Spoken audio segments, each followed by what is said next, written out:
On today's show, we're going to have Tim Gillingham. He started at age 13 as a diehard archery for over 30 years. He's lived in Wyoming, Alaska, and Utah.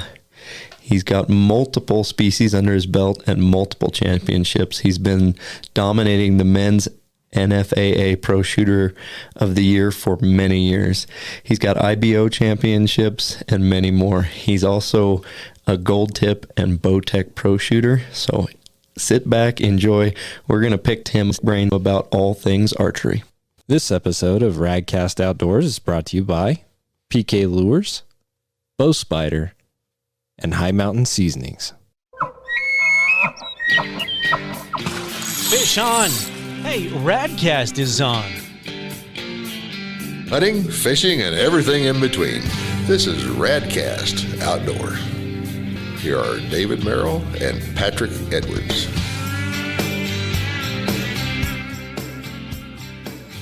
So today we are going to be covering all things archery, and if it gets a little technical, I'm sorry. I apologize ahead of time, but I'm super stoked to get into the weeds here a little bit on some of this, and our guest really needs no introduction. Yeah, it sounds like you guys have had a chance to visit on the road, and I'm really excited to learn more about archery because you know that's not my thing as much as it is yours. But Tim Gillingham, welcome to the podcast. It's good to have you. Well, thanks for having me, guys. So as a fellow Wyomingite, Patrick's fourth generation, and I'm a transplant, but I'm not going anywhere.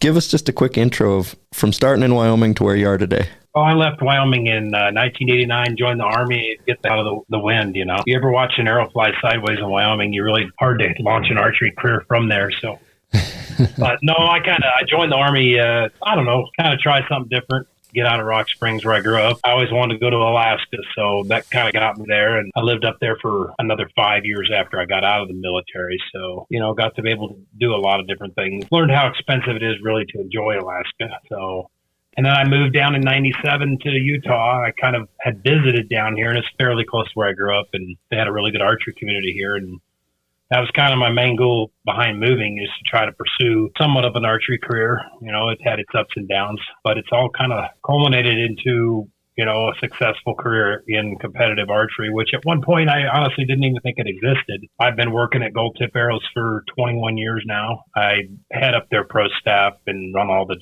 tournament booths and, help with product. I've had a big part of, with the product development of the entire line of Gold Tip and Beestinger products. So, but I love the technical side of the game. I love bow hunting because it's difficult in comparison to rifle hunting. I think you're hunting animals more in their natural element, not running by you 100 miles an hour, scared of the whole crowd, so that was kind of why I wanted to bow. I always had kind of a fascination anyway, I think, with Indians and the lore, and I still want to shoot a buffalo from the back of a horse someday. That would be a challenge, running one down with a horse and being able to stick it. But talk a little bit about falling in love with, shooting a bow in Rock Springs, Wyoming. See, I grew up in Cheyenne, Wyoming, so I know all about the wind. So tell me kind of what that was like. What kind of challenges did you face as a young man trying to shoot a bow in this windy state? Well, one of the fortunate things I had is we had a really good archery club in Rock Springs called Firehall Archers. And, there's a really good club in Green River also. And so it gave me a place to shoot, a place to learn. I've always been a very analytical person, always been able to, be able to look at something and figure out why it's not working. And that's kind of, what led me down, the road of success in archery. I think it's a very introspective sport, and you have to be able to have that ability to self-analyze. And I think from playing team sports in high school or in junior highs, I kind of really, when I started shooting archery, it was like the biggest, building of my self-esteem as a young man, because team sports and stuff are more of a popularity contest. It came from, Farson, Wyoming, which is kind of halfway between Rock Springs and where y'all are at, a little bitty blink and you miss it town. So it was, I always felt like team sports, you never really got out of it what you put into it as much as archery was just direct. I got out of it what I put into it. By the time I was 16, 17, I was probably beating most of the guys in the clubs. So it just did a lot for my own personal self-esteem and growth too as a young man. So who was your mentor growing up? I don't know that I had a mentor per se, to be honest with you. I don't know. mean, I'd always admired, Randy Ulmer and some of the stuff that he'd done, but, he just always seemed this quiet mannered, stone cold guy, and there's a lot behind everybody's story, and, what made him successful. I mean, I look at what Chuck Adams did with a bow, and I think he was first, he did it the hard way. He still does it the hard way. He still shoots fingers, for crying out loud. But, anybody that can go to Kodiak Island and live on that island for 30 freaking days has my respect, because that can be a very miserable place. Yeah, I was going to ask you about this because my kids, they do swimming sports and wrestling, which are kind of a blend between individual and team. So when you were bringing that up, I talked to my kids a lot about, you're going to get out of this what you put into it, kind of to your point. And so talk about what you did to develop as a young man and the approach that you took to make yourself better all the time. What kind of hard work and dedication did you have to put in? Well, they say it's not work when it's, a passion. And I was very, very passionate about it from right out of the get-go. I mean, I drove my friends crazy because I'd rather stand there and shoot my bow all day than go play football with the neighborhood kids, So I never really had to be pushed. I tried swimming, but I couldn't see myself getting up at 4:30 in the morning and jumping in a cold pool. So, you've got to love what you do, and you cannot teach desire to anybody. They either have it or not. You can introduce your kids to a lot of different things, but inherently, there were 6 kids in our family and we all went different ways, and I never really had to work, to love it. It was just like, I've heard the statement coined, only one of two things will happen. You'll get to your goal or you'll quit. One of the two, if you just keep putting one foot in front of the other. But, it kind of got to the point where I realized that maybe I wasn't going to make a living shooting, so I was just going to get a job in the industry. Then it was kind of just all that preparation, meeting opportunity. I mean, I was 20 years shooting competitive archery before I won my first pro tournament.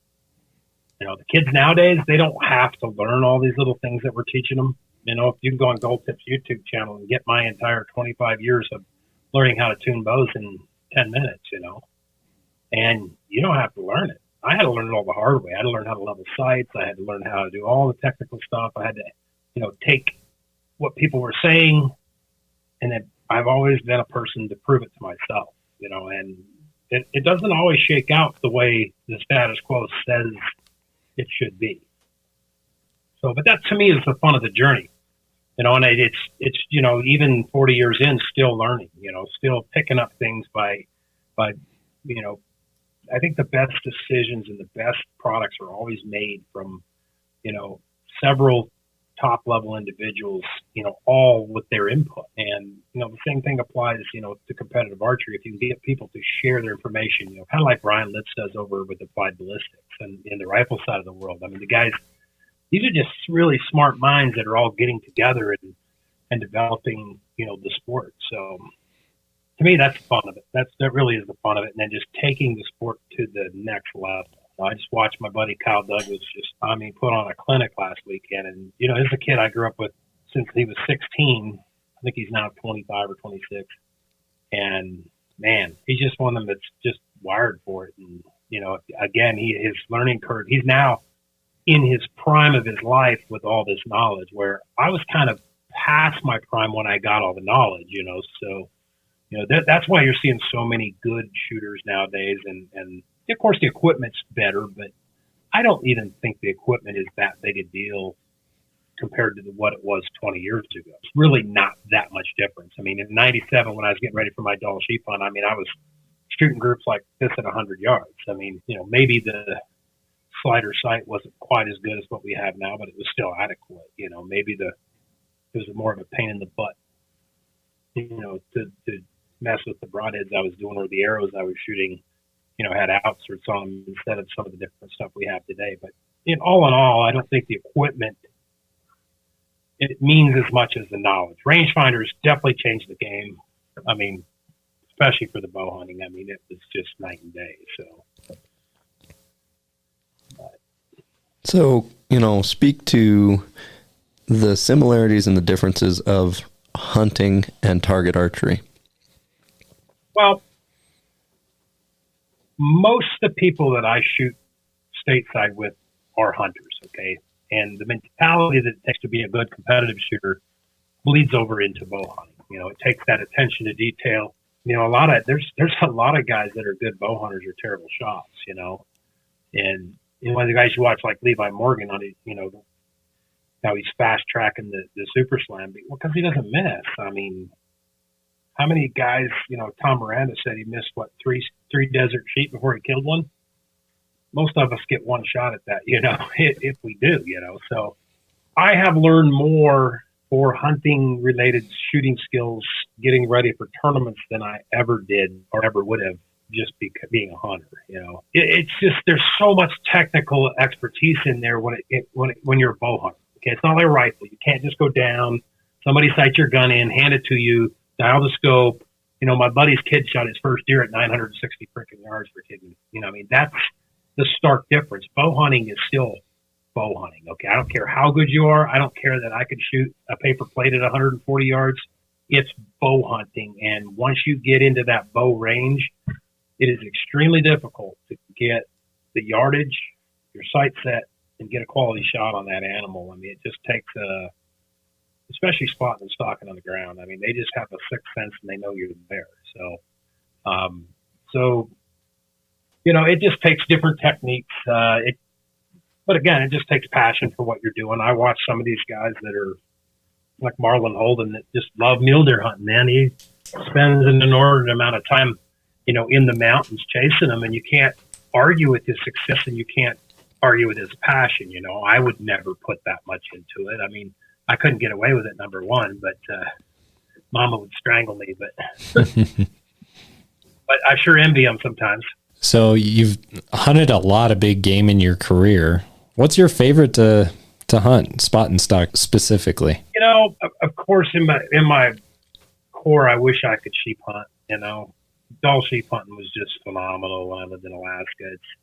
Maybe I'm getting too old for it now, but I love high country mule deer hunting. I love what we've been doing over in Nebraska, hunting mule deer in these coulees and stuff. That's a lot of fun to me without all the physical. It's still physical, but it's not like Doll sheep physical or, you know, Colorado at 12.5 this physical. That stuff will murder you, man. I did a mountain goat hunt 3 years ago, and we camped at 11.5, and that was a eye opener, man. You might think you're in good shape, but there's just days I can't do it, you know, and that's not my MO really. You know, usually I'm gung ho. Of course, I'm 50, almost 54, so it's starting to catch up with me a little bit. But I used to get in shape on the way up, but that doesn't work anymore. So I enjoy all kinds of hunting. To me, what I love the most is the unknown. You know, I love going on an unknown hunt. You know, it doesn't hurt my feelings that they ban trail cameras because I like going up in a canyon and not knowing what's there and having the surprise of, you know, what I'm going to see that day, you know. And I think trail cameras and a lot of this technology has ruined that aspect of hunting. You know, some guys just, you know, they just can't handle moderation. You know, they run 100 trail cameras on cellulars, and it takes the sport out of hunting. I mean, it takes the hunt out of it, really, to a certain degree. You know, I got to, you know, admire their intestinal fortitude to put all the cameras out and get them back. But, you know, I love like our caribou hunt this year we went on in Alaska up on the Brooks Range. I mean, it's just uncharted territory. You've never been there. You don't know what to expect day to day, and you just go prepared to, and, you know, hope you don't have to bear any really bad elements. We had a really super good trip, nothing real vicious weather-wise, and just you always remember those. So, no, I've always thought it's a little odd, the whitetail hunters that have all the deer named, what position they're on the hit list, what age, and you know, some guys talk to me, Tim, I don't even own a trail camera. I'll probably get murdered by somebody. Some trail camera company's mad at me now, but you know, here in Wyoming in the wilderness, they don't work. Cell cameras don't work. I'm not hiking hours in to go check it, and the elk move enough that I don't care. I don't need a picture. I'm just going to have fun. Exactly. Yeah, that's kind of me too. I've never been a big trophy hunter. You know, I guess that's why I'm the king of the 160s. But Yeah, some of these hunting outfits, man, they got it down to a science to where they know this deer's hit this camera, he's going to the next one. We'll get you ahead of them, and it's like, okay, guys. But to be fair, I mean, I don't whitetail hunt a lot. It's people do what they have available to them. Sometimes I wish I could go climb in a tree stand after work, but out here you tend to have to plan and work a little harder at it.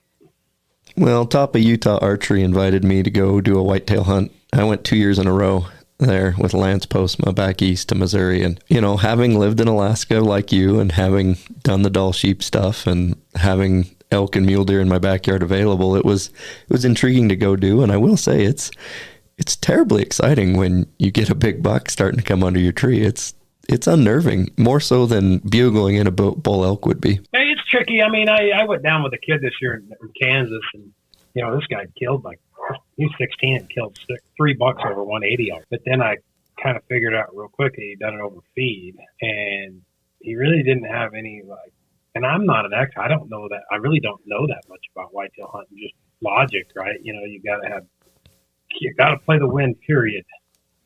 And he didn't have any stands set up, so I guess I was just spent most of my hunt just trying to learn how to kill one. And, I guess if I had another 5 days, I'd have probably been better off. But trying to sit on the ground with a whitetail is not easy to get a shot. Then I tried a tree saddle, and I realized 6'6", 250 guys don't belong in tree saddles. Yeah, that was a fiasco. I probably looked like Sasquatch sitting up in that tree, I just imagine you hanging upside down in that tree with your feet kicking in the air. It was just like a couple times. It was just like, no wonder people get hurt up here. Yeah. If somebody wanted to get into archery, where would you point them to start? That's always a struggle. You really got to find somebody to mentor you to start with. You got to find a pro shop, a club, a JOAD program. There's S3DA has done a very good job of creating teams around the country. You're starting to see a lot of college programs pop up. These colleges are out recruiting at ASA events, and I think it'll just take some time. It's just slowly growing. Easton has a scholarship series this year they just started where kids can go out and earn scholarship money for college. But just like where I was, growing up, we had a good club, and those clubs don't exist everywhere. So you just gotta kind of seek it out. Look up your state organizations. Get out to tournaments and ask questions. I mean, that's the best place. The tournaments, the 3D tournaments, the indoor dot tournaments, all of it's going to help you become a better shooter, better archer, help you understand kind of what it is, what niche that you like, or do what I do and do it all, But, I think I love, being well-rounded and being, a threat at everything, sometimes maybe it waters me down a little bit, but whatever, So piggybacking on that a little bit, my kids just started doing archery with their 4-H, group, and all of them are really enjoying it. Now where I'm at as a parent is, okay, what kind of equipment should I be getting these kids to start? So ages 8 to 13, what would your recommendation be? Just as kind of a affordable, but, decent option to have something at the house for them. I shoot for Bowtech, and Diamond has a really good line of, very adjustable bows, and across a wide spectrum of draw lengths and poundages. I think that's important to start with. If you know what you're looking for, you can find a lot of really good deals online or on used equipment or at pawn shops. I mean, I've seen some dirt cheap stuff. These pawn shop guys have no idea what they have. Sometimes they'll have twice the price on something that's worth half as much, and then they'll have the expensive bow dirt cheap, That's where, 4-H, like the 4-H, it's all about the instructor. But, I always encourage parents and kids to learn. There's a lot of online information. If you go watch every one of the videos that I've ever put up, you will have learned a lot. That I promise. If you go watch my 11 video series on Gold Tip's YouTube channel, or how to build the Pierce hunting arrow or target arrow, and how to pick a 3D arrow, and you watch all these videos, you're going to have substantial knowledge. I have a 16-year-old girl on my staff, I'll put up against most guys in terms of, being able to work on bows and level sights, and crap, she's probably killed more deer than most adult males. I guarantee she has, she's probably killed 50, 60 animals with a bow at 16 years old, But, you got to, like I said, you get out into those bigger tournaments and start asking around, and you'll start to figure out where the activity lies. And maybe you become that guy, That's why I work with, these S3DA coaches. Sometimes it's just a parent, and I help them, pick the arrows for their kids, or, give them tuning help or what have you. I'm actually really seriously considering a YouTube channel later this year. I just want to do it right when I do it, because I want it to be massive, and I want it to be kind of that, like what you're saying, that go-to place where you can go to in a very organized fashion, have all this stuff in video format, because I can sit here and tell you everything I know and you won't retain any of it for very, very little. But if you have a video, you can always go back. I watch Eric Cortina's reloading videos and stuff online for the little rifle shoot I do. So I watch the video. I know it's there, or I'll save it. I didn't retain half of what they said, but I know the information is there. So if I ever want to go back, I can kind of refresh, and, I reload bullets about twice a year. So I tend to have to go back and, get a refresher, or call my buddies. Like, man, I just don't do it enough. I like the premise, Tim. Just whenever I have to fix a vehicle, I look up the part, look up the vehicle quickly. Oh, I need this tool and this tool. Skip through the video 3 or 4 times. I don't sit down for 20 minutes and watch that whole video. I hit the 2-minute highlight and go, oh, I need that and that. And then I go start tearing the vehicle apart and trying to put the piece in. And if I get stuck, I go, hey, where's that video again? Right. So I think you really are onto something as far as overall bow tech tuning. And we could go for probably 24 hours on this podcast trying to get the minutia of each one of these ideas. But I did want to get your take on kind of 2 things. And one is release aids, trigger or hinge style for hunting. And the other one is kind of building the right hunting arrow, right? There's this premise out there of, hey, let's build a 700 grain arrow to kill a white-tailed deer. And while I was going down that rabbit hole for a Cape buffalo, building an arrow for a Cape buffalo and building an arrow for a whitetail are 2 different things, in my opinion. And so first, let's hear about release aids, just the difference between caliper and hinge, and then kind of what you think a whitetail guy with a standard bow. Well, most people, when you get these set opinions, they're mostly all wrong anyway. There's no such thing as, guys call me. I just got off the phone with a guy, and he wanted the perfect 3D arrow. Well, what are most guys shooting? I said, that's not how we recommend things. Okay. You tell me what your arrow shoots at a specific arrow weight shoots at a specific speed, and then I'll give you the perfect recommendation. There's no such thing as, it's just a sliding scale of importance, and releases are no different. They back tension releases are created because people have anticipation, right? Well, I think they're the ones that got the problem. I would never consider hunting with a back tension, although some people do, because they like the control they have over their aim, because they've never learned how to shoot a triggered shot without all that anticipation. Okay. I think it's practical, right?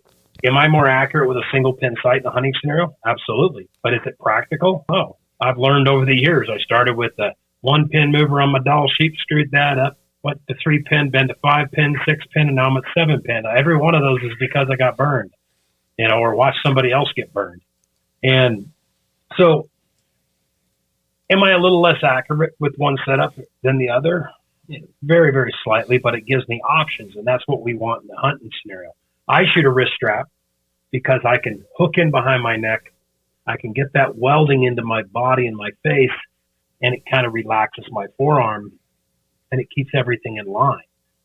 You kind of got this little trend running around right now, and I blame John Dudley, because he's trying to sell his 2-finger release to everybody, right? Handhelds are for everybody, but I don't agree, at all. they're adequate. I've hunted with both. I mean, it doesn't really matter. I kind of like it strapped to my wrist so I don't lose it. But, it's a little different. Like I said, when you're climbing up in a tree and you're packing your crap all over the hill. I got a Alaska binocular pouch I hunt with, and it's got 2 rangefinders for a reason, and it's got 2 releases in there for a reason. Okay, I got a release on my hand and an extra one in my strap because I've been at the moment of truth and couldn't find either. So, or had one not work. So I'm pretty good at losing stuff. So, everything's there for a reason. Lanny Basham, I went to see him years ago, and he's probably the premier mental coach in archery and shooting sports. I worked with a lot of very high-level people, and he couldn't believe that so many people in archery shot a surprise shot. He said, that's just crazy. I mean, to me, he said, you think we didn't deal with anticipation in rifle shooting? He said, we did.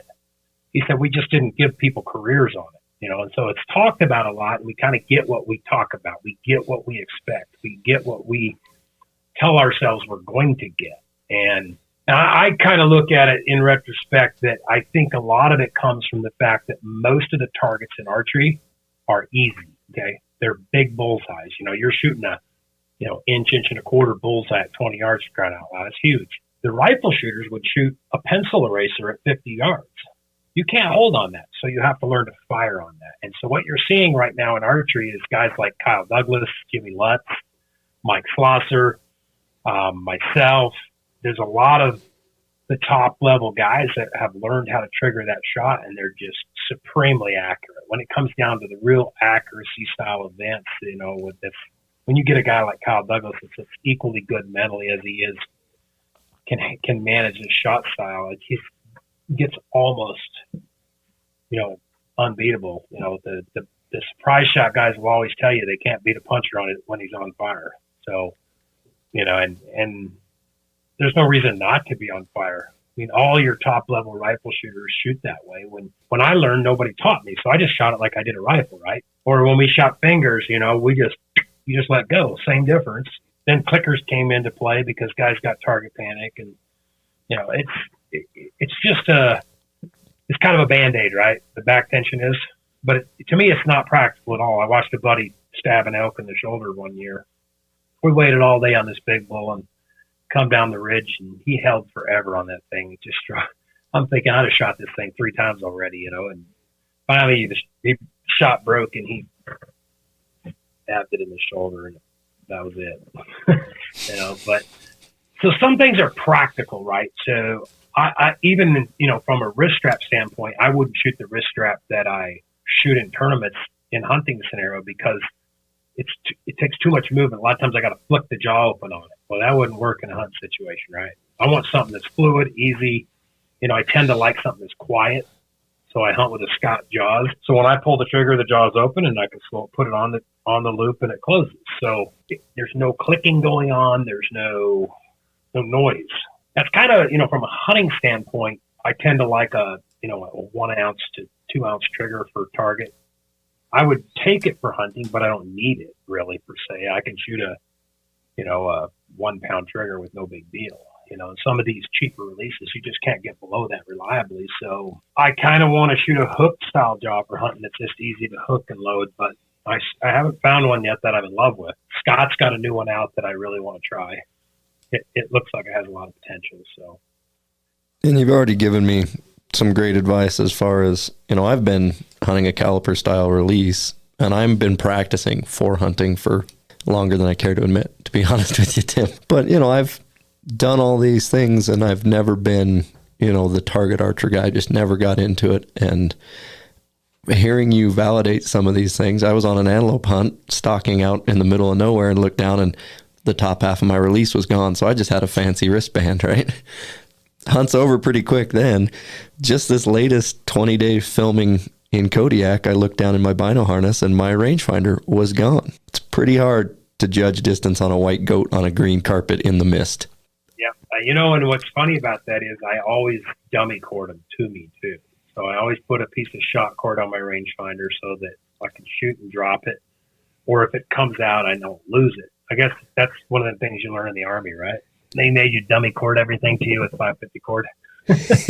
so you didn't lose it in the dark and stuff. But, a lot of it's just logic, right?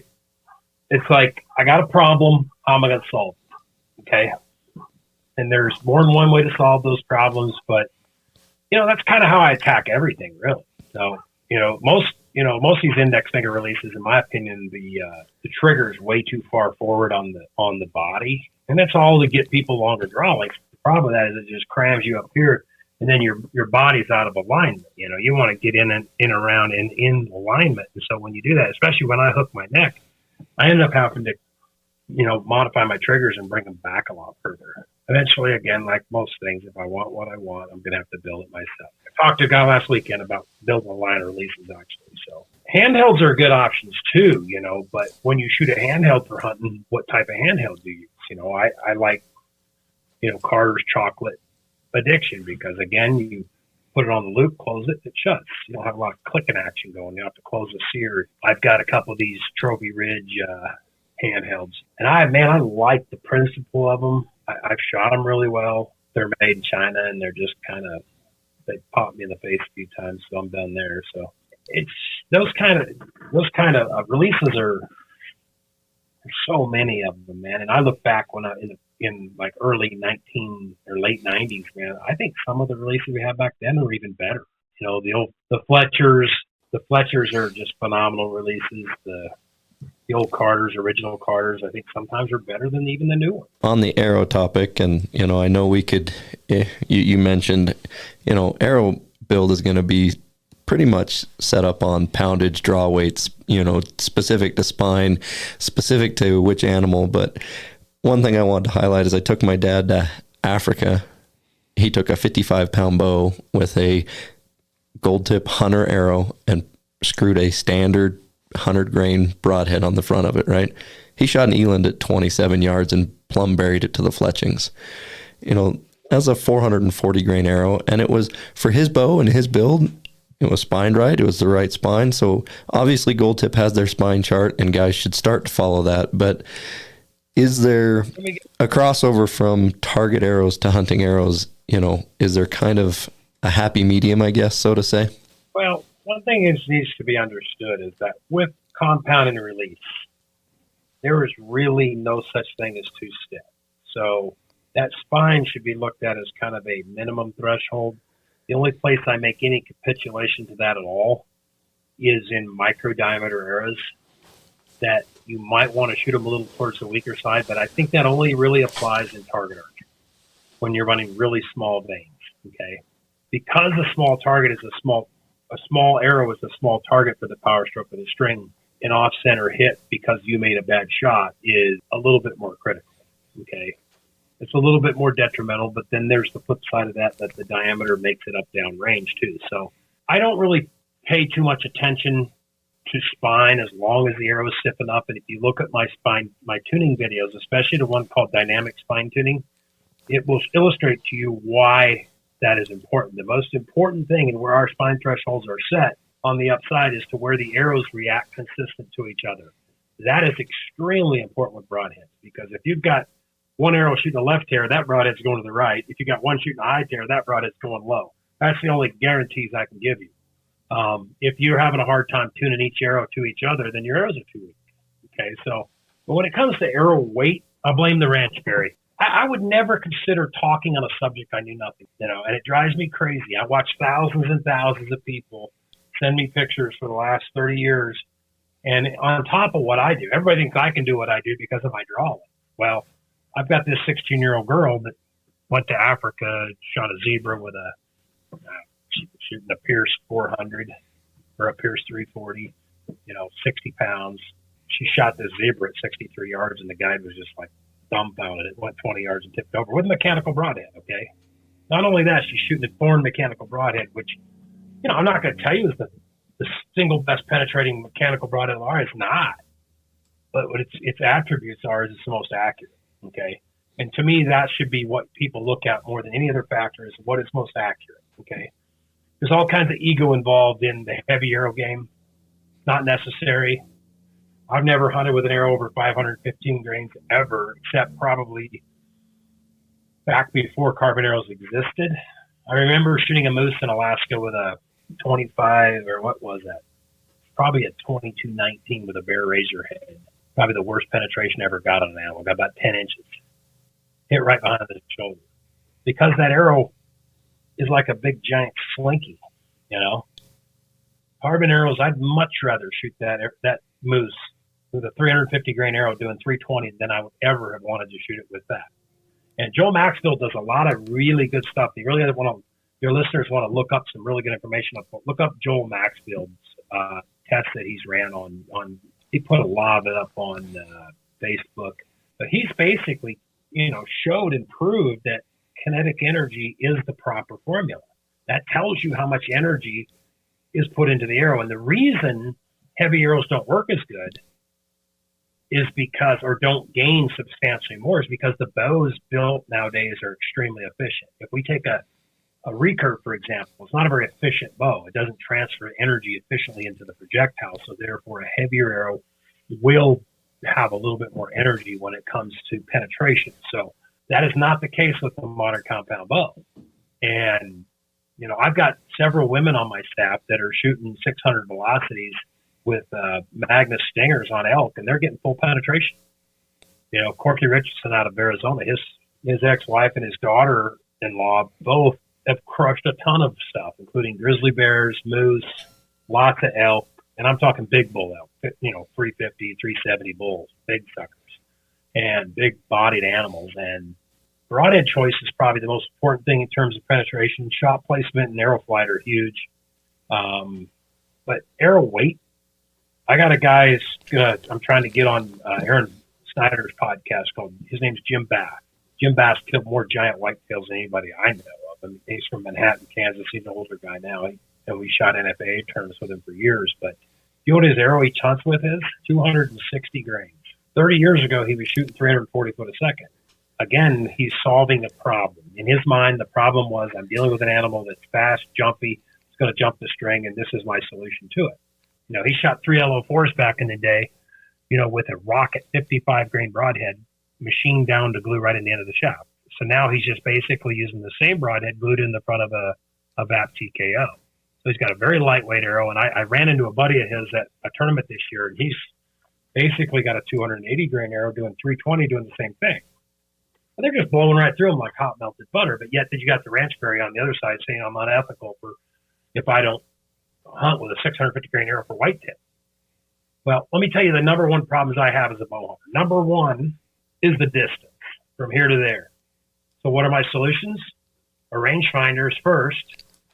The secondary is speed, because you don't always have time. You range the animal, he moves. He's coming down this trail. Yeah, I ranged it there. Oh, he just missed it, so on and so forth, I shot my elk last year. Same thing. He come out of the field. Boom. I got a range. Everything happens fast. You don't have, time to be within 1 yard of it. So the solution to those problems are speed for me. So I try to shoot fast. I mean, I missed a giant mule deer in Nebraska this year because I made the dumb decision to try to guess the yard. I missed. But I think you've just validated that from the target world, the guys that are on fire that punch, you get out in a situation with an elk, a whitetail, mule deer, where he gives you that look back, or he's stopped in that shooting lane, or he's coming through. If you can't execute that shot quickly and efficiently, I don't care how tight your group is at 150 yards, if you can't get it done at 33 yards right now. But I'll tell you right now, there ain't a back tension shooter alive that can shoot groups with me at 100, or Kyle Douglas at 150 yards. They can't hold that good. Okay, they can't do it. So, but like you said, yeah, it's a solution to a problem. But you always say punch. Everybody says punch. It's not a punch, really. It's the sight picture firing the shot. I have a light trigger. I'm sitting on the trigger, and when my mind has that sight picture that says go, it's gone. It's still a subconscious, activity. So, but on the arrow things, again, most things are just because somebody's, most things are presented because somebody's trying to sell you something. So what I think I hear you saying is probably the best solution is to maximize your kinetic energy with your setup, right? Never even crossed my mind. Yeah. I've shot completely 380 grain arrows. I shot my eland with about the same setup as your dad. I was shooting 295 foot a second with a 440 grain arrow with a 2-blade rage. But maximize Yeah, kinetic energy at speed. So go the fastest you can with the most kinetic energy. Where those two cross is kind of the happy medium. And don't worry about it from there. 100% of my setups are based around a desired speed. Okay. Mm-hmm. And then I have to, when I personally look for arrow weight and I want to add weight into the equation, it's simply for wind performance and nothing else. So what Because would be I an don't- FOC that you're targeting for that wind performance? I don't even measure FOC. I just look at point weight. I'm looking at what would I shoot for tournament archery? For me personally, anything over 140, 150 grains total up front is a waste. It creates too much resistance on the front of the arrow. It's going to cause the arrow to flex a lot more and flop around a lot more. It's going to bring out all the dynamic inconsistencies in the arrow, and it's really not going to give you any more wind performance, right? Diameter is number one for wind. Point weight's number two. So, and I'm trying to also create a hunting arrow that's quiet. So I run small mechanical broadheads that run small fletching that are quiet because the animals jump the sound of the arrow coming at them. And that's one thing and nobody talks about is if you were to take like a trailer or a Connex box or a shed, put a target at 120 yards and have the shooter go 60 yards behind the shed and fire an arrow, you hear that arrow coming for 2 seconds. It sounds like a bee or a bird buzzing through the air. And the quieter you can make that arrow, the less intrusive that is. And again, back to our previous conversation about being around people all the time that are experts in the field, you learn things. Steve Cobreen is another guy I was trying to get on Aaron's podcast because he's an expert. This guy's killed he has killed more species, SCI world records with a bow than anybody that in history, I think. He's killed 60 species with a bow no other guy has. He's kind of that quintessential British explorer mentality, but he and I are kind of the same height, size. We always talked a lot. He shot for me, but he told me of a test he ran on Impala one time where he actually shot trying to figure out what are they jumping, right? Are they jumping the sound of the bow or are they jumping the sound of the arrow? So he shot a target behind the blind and filmed the animal. Then he shot it at the animal. He said, it's not even close. Because I had questioned him on why he was ordering this, what I considered at the time a small vein. And that's what he had told me. So, I kind of always that makes a lot of sense, So I remember shooting in my yard once and my dog was down by the target and seen him jump. And I'm like, then I got chastised online because I was shooting over my dog. So whatever. So, but lots of these things are that way. So you shoot a small diameter, you shoot a middle diameter, you shoot a 166, 204, 246. Heck, I've shot X cutters for hunting, which is basically a 24, 25 diameter shaft. The reason is because at my draw length, they're the lightest, fastest thing that I could shoot. And shot a lot of antelopes out here with them. One of the longest shots I ever made on an antelope I shot with an X cutter, believe it or not. But realistically, if most guys are shooting and your max yardage is say 70 or 80 yards, most people are better off with a 246 style arrow ID. They're easier to tune. They have internal component systems that are stronger. There's a lot of variety available in weight. You can add weight to the inserts if you want. As you go down in diameter, they're also way more durable because they're made with medium modulus graphite. As you go lighter and skinnier, that has to be made with high modulus graphite. That becomes a much more brittle arrow.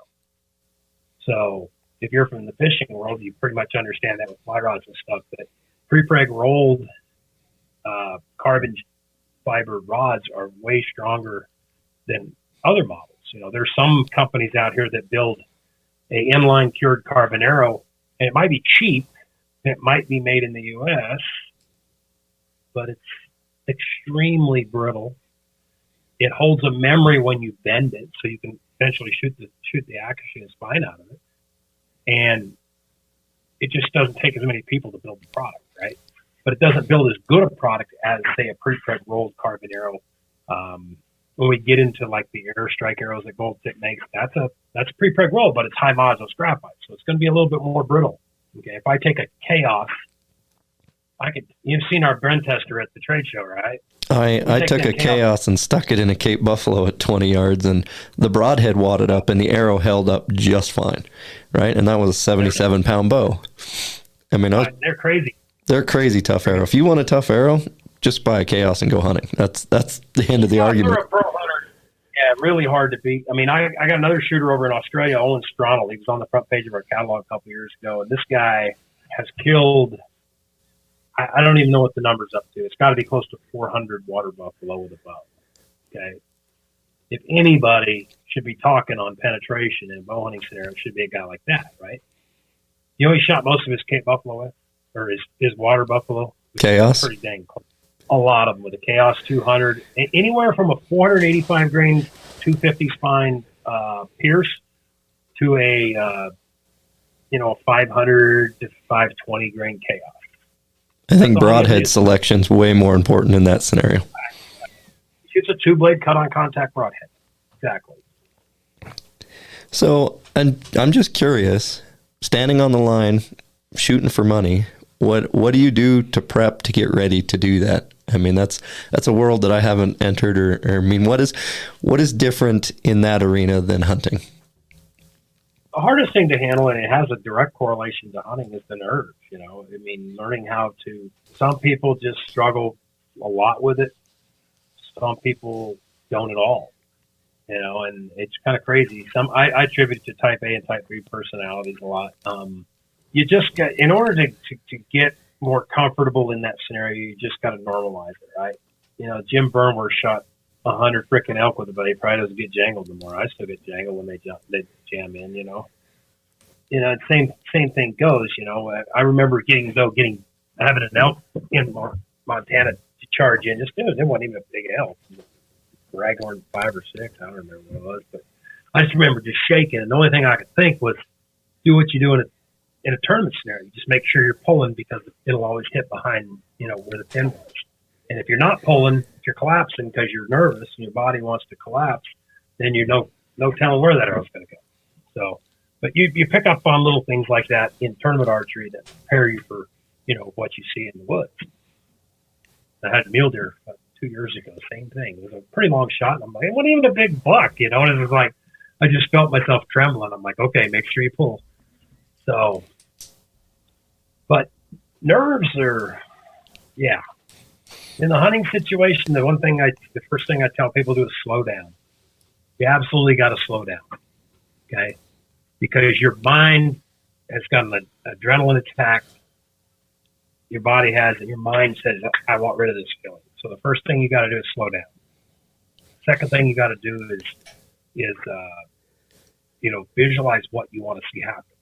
A lot of guys, you hear stories, guys just shooting and they don't know what happened. They missed. They just threw all the pins down on it and pulled the trigger, and they just did a complete panic attack, right?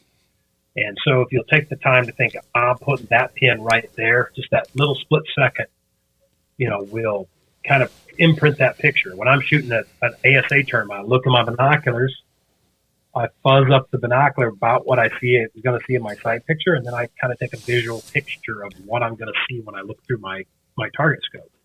So kind of the same principle. And then you just have to learn not to fear the trembling or the adrenaline, if you do get that far. You have to learn that you can shoot with it. And the more you fear it, the more you're going to get. There's a book I read called Panic Away. And it was, it's basically how people do, they teach you to correct panic attacks. And it's basically that same thing. It's just visualization. Put yourself in control. For the kids who are going to listen, because I know my kids will, and like I said, they've become really interested in archery. And for the new folks who are taking on archery that are listening to this show, what are some of the top things that you suggest that they do mechanically, or, you know, as you're any bow shooter, right? When they go up to make a shot, what is it that they should be doing physiologically, mechanically for every shot? Well, again, I would encourage learning, right? So get some books, you know. There's really good books on One good one I'll tell you is David Tubbs called High Powered Rifle. He does a very good job of teaching you how to segment position. He covers some different things in there that you can correlate. In the back of the book, he talks a lot about his mental process, how you segment. When I walk to the line, I'm visualizing. First thing I'm doing is setting up my feet, finding my target. Maybe the next step is I'm setting my grip, setting my anchor point, my alignment. And then the third step is I'm focusing on the target and then focusing on the follow through. If I follow through mentally, the physical will follow. But one thing he does say in the book is you never let those three intertwine. Okay. Never go back to one when you're in three. And one of the biggest struggles that myself, including people have, like an indoor where you can't miss or anything, is that and this is a type A problem more than a type B problem, is your mind wandering. Your mind not staying focused on the task at hand, and that is extremely critical. I asked an old hand in archery years ago, Ed Elias, and I said, Ed, if you told me to practice one thing, what would you tell me? And he told me something that was kind of very unique and that I never would have expected. He said, I would practice focused concentration. Focus on doing what you're doing and only what you're doing. Okay. You're driving down the road, try focusing on just driving. It's hard. We're distracted. We got lots of things going on. We're trying to use our cell phone and yell at the guy next to us, but focus on just doing what you're doing and staying in that lane. There's a lot of good books on mental training from the golf world. If you look at golfers have the same type of thing. They have swing keys, right? So in archery, you want to have your main things that you think about. I'm going to get my feet set. I'm going to get my alignment. I'm going to get my grip. I'm going to get my anchor point. All these different, aspects, but you can't be thinking about it all at once, or you're going to be just, you got too much going on. So my final focus on my shot is I focus on holding the arrow on the target or the pin on the target till I hear the arrow hit. And if you'll stay there, your mind will never be where it should be. You just got to learn how to fix what's broke, right? People, what do I wish I do to become better? Well, what do you suck at? Not practice what you're good at, and practice what you suck at, No, I know for me, I've been shooting arrows a long time, and I'm still chasing that perfect arrow flight, I get better all the time. But the arrow flight is one of the things that should be learned in the first week, okay? Because it's tuning, right? Paper tells no lies. If your arrow's going through paper, your arrow flight's perfect, okay? Stop worrying about it. No, I guess, Tim, at some point in time, I'm ready to hang up archery when I release the perfect arrow, and I just haven't done it yet, right? That's why I go practice every day. There's something meditative about shooting my bow that I don't get from bowling, and I don't get from snowboarding, and I don't get from horseback riding, and I don't get from rifle shooting. There's something intrinsic in archery about, Yeah, they always said there's a certain romance in the flight of the arrow, from a perfectly, what Ted Nugent says, the mystical flight of the arrow. The mystical flight, yes, Uncle Ted. Yeah. So, and his are moving really slow, so he's got a lot of time to watch. Picking on Uncle Ted. So yeah, it is. There's a lot of gratification in that perfect shot. It's hard for me to get that indoors and indoor competition because it's just it's a par game that they issue you, 30 X's and you spend your whole time trying not to give it back. When you get good at it, while you're getting good at it, it's kind of fun because it's like, okay, I can still get better. I'm getting better. I'm getting better. But, very quickly, once you get to a competitive level, then it's just don't screw up game. And to me, that's not as much fun as games where, like, we shoot 90 meters, and you can stand there for years and never clean that. So what do you think about moving the yardage back in indoor archery? I think it's necessary. The problem you're going to run up against is that all the ranges are built 20 yards and there's just not room. That's always going to be a problem. But I think it would be the number one thing you could do because the equipment's just gotten so accurate. People have gotten so accurate. I mean, Chris Schaap just broke the national record this weekend. He missed one Baby X in 4 rounds. That's just nuts. I can't do that if I was comatose. I mean, it's just crazy. crazy good. And then to do it when it mattered. Under that pressure with that adrenaline, with that camera, that's a lot. Yeah, once the guys get to his level or Kyle's, I don't know that they feel that pressure as much. I mean, they know they're the top of the food chain, and it's like, come get me, everybody else chasing. Yeah, speaking of the food chain, this is one of the things we talk about on the podcast all the time, and I'm always intrigued by the variety of answers that we get. So if you were to go out in the field and procure some big game animal, what's your favorite one to eat? I don't know. I'd probably say squirrel, but I haven't eaten it in so many years, but I remember growing up, my granddad had squirrel dogs, and I love squirrel hunting. And squirrel, was always a lot better, I thought, than rabbit. And, I like Dall sheep. Dall sheep's good. It's all good. It depends. Andrew cooked us up a bunch of caribou, in camp this year, and that stuff was just to die for. Most of it, the cooking is based on the cook. I'll never profess to be a cook. I'm no good at it. I never made an effort, really. So the future of hunting is important to both Patrick and I. We're trying to pass it down to our kids. From your perspective, what is the outlook of our industry? Well, I've always, my take on this is this. You have two aspects. You have a political aspect and you have a physical aspect of it, right? How do we get more kids into archery? Okay. Into archery and hunting, and it can be multifaceted because you can put all the kids you want in archery, but if you don't create any pot of gold at the end of the rainbow to incentivize that, well, good is it? You're gonna lose them all, right? And same thing goes with hunting. If there's not the opportunity out there, you don't necessarily want everybody hunting, but you want hunting to have support. So I think the very best way to do that is to really build up the shooting sports in general. Because when it comes time for people that don't necessarily participate, if they know somebody that's a hunter or a fisher and they have respect for this person, they're much more likely to vote in favor than against. Okay. And I think that in itself is probably the key, aspect of having, hunting 100 years from now, is the fact that you need public sentiment for it, Same thing with archery. If I was thinking about how am I going to build up archery, I got to play the political game. I got to get, the media on board. I can't have them shaming it. I got to have them on board. I got to have it become status quo. I got to have it be cool, and we're kind of soft nowadays. So the best way around that, I think, is to get people involved in hunting in shooting, really, whether it's bow or gun or whatever.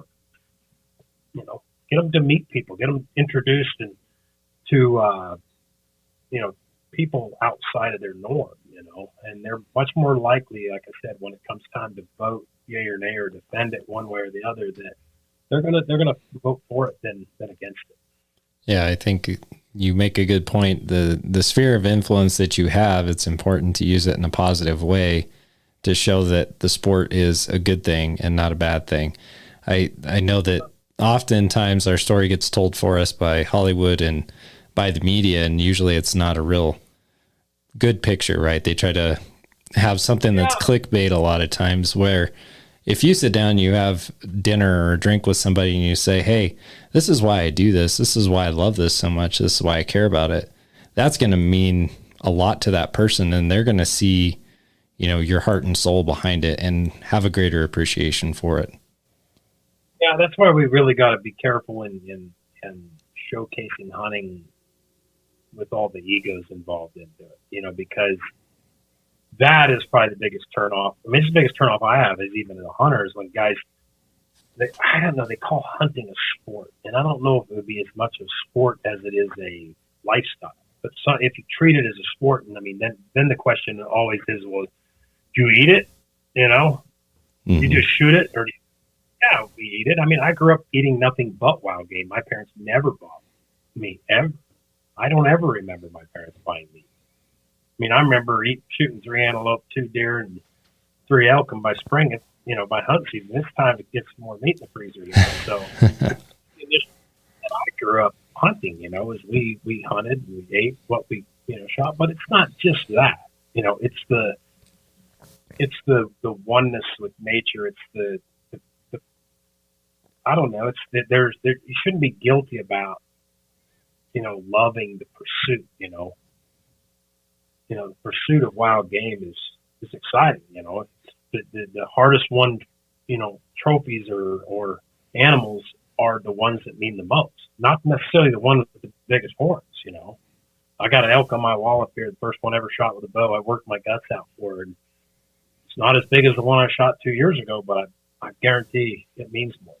Same thing with my Dall sheep. It's one of them things you just had to dig down deep for. And those are the ones that really, I think it's those experiences. It's like some of my wife's friends will come in and see the animals up in our great room and they turn their nose. But I can look up at every one of them and remember every one of those experiences. And to me, that is what hunting is about. That's the way it needs to be, portrayed. Not just, the big, ego play that it is a lot. It's a big money game now, and it's like whatever. Everybody's going to do it for their own reason, but I think we need to make sure that we portray it as, in a noble, pursuit.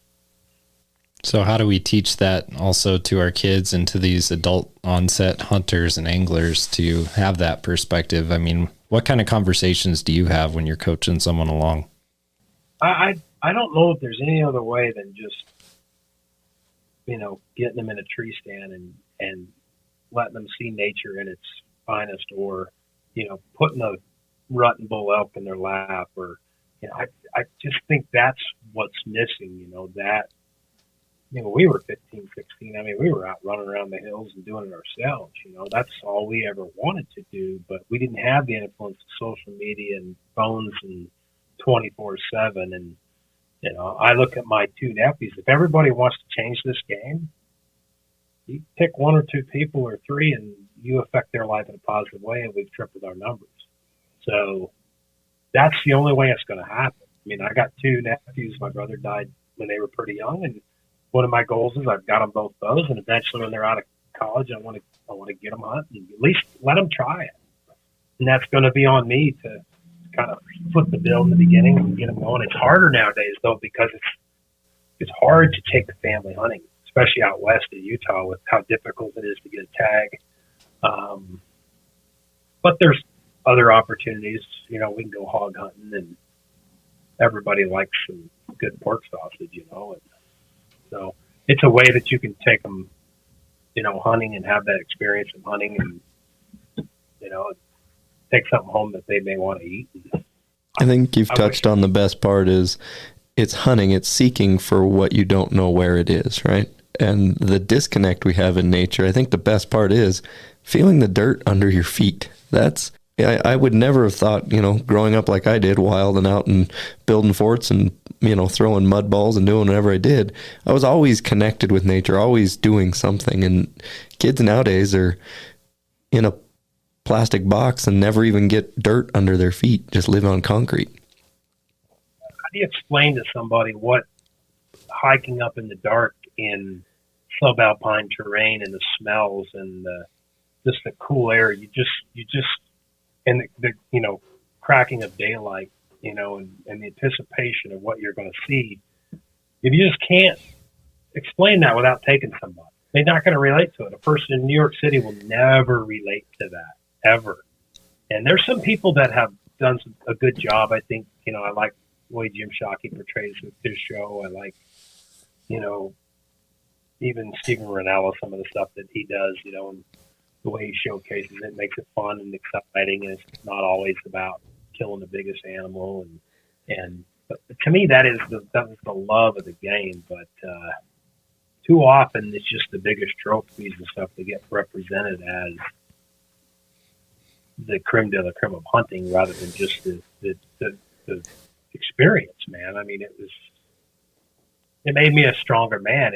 Some of it, as a man, especially, it pits me against something that's difficult and helps me learn to overcome that, and when you're hiking in and it's 2.5 hours before daylight and 3,000 vertical feet and 2 feet of snow, I mean, it makes you dig down deep. But when you accomplish it, when you look up at these mountains we hunt here in Utah, and you think, what's the chance of me killing a deer today? They're 0-0, and you actually pull it off. It's just a pretty gratifying feeling, pretty gratifying. And that, I think you've summed it up as how many different high alpine deer basins have you hiked into and watched the sunset and hiked out empty-handed, right? And nobody shares a picture on social media of that. But that is, I take this latest Kodiak film. I tell people going on the hunt is like sitting down to a 3-course meal. Watching what we captured 20 hours of footage in 20 days, Tim. The camera was on for 1 hour every 24. Watching the film is going to be like pulling the cherry off the top of the milkshake and eating it and going, that must have been a nice meal, right? If you watch all the footage, that's like having the milkshake. But going on the hunt is like having the 3-course meal. It just, I don't know how else to describe it, right? Because there's times that things happened on that hunt that isn't on film and nobody will get to see, and it doesn't matter. I mean, my dad and my brother and I. That's the thing, is it's all in your brain. I remember it all. I mean, I went on a moose hunt with Sean and Andrew from Hampstead a couple years ago. Sean killed one, none of us did, but I got to see wolves a couple times. I mean, there ain't nothing like throwing a spoon up into a little, I don't know what you call it, but we were catching pike like they were going out of style. It was just, I mean, I had more fun pike fishing than I did about anything, but just all the things, having to build a shelter from nothing, and dealing with the weather, and I don't know, just so many things, understanding that you're living here in fragility. You're in a little tiny freaking boat in the middle of nowhere. If something goes wrong, you're going to have to suck it up or you're done, buddy. And, it's just, I read a book one time about pilots in Alaska. It was just, I can't remember what the title of the book was, but it was something about dodging death a bunch. Dude, some of the stories these guys had, it's like, holy crap, sinking or flipping a boat full of moose meat on Lake Gillingham with grizzly bears and stuff around. It's just crazy. And I've done some stuff in my years that I have dodged a few bullets. It makes me think the good Lord's got a different plan for me, because it could have ended up mighty differently. So, but you learn from those experiences, and you pass that advice down to the next generation. Yeah, my boy, all my kids just got done with Hatchet, which is one of those outdoors books that most kids read. And it's about a kid who crashes an airplane and has to survive. And, they've been talking about, well, it'd be really cool, Dad, if we go out this summer, make our own shelter, and maybe we can figure out how to make our own bow and arrow out there in the woods and all this stuff. And they're all excited about that. And I think that's great. And that's something that we need to cultivate in the kids, is get them off of those iPads and get them up into the mountains and do some fun stuff like that. It's not going to hurt them to, go up to a trout stream and learn how to cut a willow and tie some line on it and a little hook and see if they can catch a brook trout. That's some cool stuff. And, I just listening to you talk about that, that's the kind of stuff we have to remember to show our kids and inspire them to do, is get out there and have fun and enjoy it. Yeah, they just need to, I kind of wish I had the opportunity to do more hunting and filming and things like that, and bring that aspect to people. I mean, it's just interesting, the people you meet hunting, like the pilot we had this year in Alaska. I mean, this kid, he was 16. He flew to Fairbanks for his driving test. Wow. He knew how to fly an airplane. And most people can't even relate with that. The fact that these kids have run trap lines from the time they were just little, but just exceptional people, that you meet in the outdoor world, and it's, I think one of the things that, is kind of a commonality with people that are in the outdoor pursuit, is they're good people, and they're just down to earth, and they're the kind of people that if crap hit the fan, you'd want at your back. So we're slowly getting weeded out, though, I think, on purpose, but I guess we just need to train them too, huh? Yeah, I think it goes back to that sphere of influence, right? And trying to instill those values and teach others around us, because all the industries in the outdoors are really kind of under attack from different directions. You talked about the political side, but it's just a lot of it, to your point, is ignorance. You know, people look at the fishing industry and they're like, gosh, can't believe you do that, or I don't understand that. Just same with hunting, you know, I don't understand it. I think a lot of it is just people don't understand because they've never had the experience and they've never been exposed. You're right. You know, I don't know how many people I've run up against in an airplane that, you know, conversation comes up that, you know, you shoot archery professional. I'm like, really? But you could just tell they have a stereotype in their brain. And that's why I talk about, you know, if you introduce more people to people in the sport, by sport, you know, you start to break that stereotype down. You know, I met a guy that had never had a car in 12 years, lived in New York City. I can't relate with you either. You know, right. I can't even fathom that. I mean, it doesn't even like, you know, and our town, or Salt Lake, slowly turning into that. You know, they're building these little apartment complexes everywhere, and these people they don't leave that little centralized area. And I don't understand that or the desire for it myself. But, you know, to each his own. But the key is we want the vote of that person, not necessarily 100% participation. There's only so many resources to go around. So, but yeah, we have to be cautious on how we, you know, market ourselves, and marketing is the key, you know. I would agree. And then, you know, to those people living in New York or Salt Lake in their little bubbles, it's a house of cards stacked up. You know, we have 3 chest freezers full of Alaskan salmon, and I don't think there's any dull sheep left in there, but there's definitely a lot of antelope and elk, right? And there's only 3 days of food in the grocery store, Tim. Yeah, and I don't, you know, it's funny because I think a lot of these people, their perception of hunters are you go kill it for sport, and it's not, they can't even fathom going and like literally like eating off of that freezer. You know, my mother's, I think she's just, I mean, I went in her house the other day. I'm like, man, you could live for 8 years in this room here, Mom. She still has kids and stuff. So, I mean, we had 6 kids, so she's on her own now, but she still can't get out of that cycle. It's canning and you know, putting up meat and stuff. We do have it easier now, though. You talked a little bit about hiking up a drainage, you know, waist deep in snow. Just the technical clothing, the equipment, you know, you look at those guys that were, you know, exploring rural Alaska in the first bush plains. I mean, they were wool, leather boots, wool clothes with wooden packboards and cast iron tools and skillets. They were cut out of a different cloth than me. I'll tell you that right now. They're definitely tougher than we were. I mean, you look at even like World War II and World War I, the way those guys had to fight in those conditions, Korea and stuff. It's like, yeah, wool was pretty warm, but I'll tell you right now, those people weren't warm. They were just tough.